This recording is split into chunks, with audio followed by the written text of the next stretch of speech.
Quando a gente entra em áreas assim, ó, de mata, você sempre corre algum risco, né? Então, para evitar surpresinhas desagradáveis e bastante desconfortos, é melhor se proteger, né?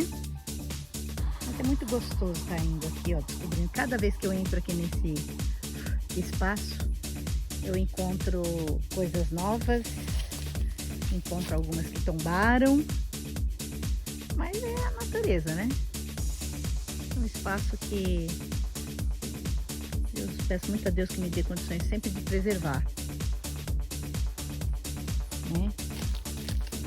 A gente está entrando agora numa era em que todos têm que pensar nisso, certo?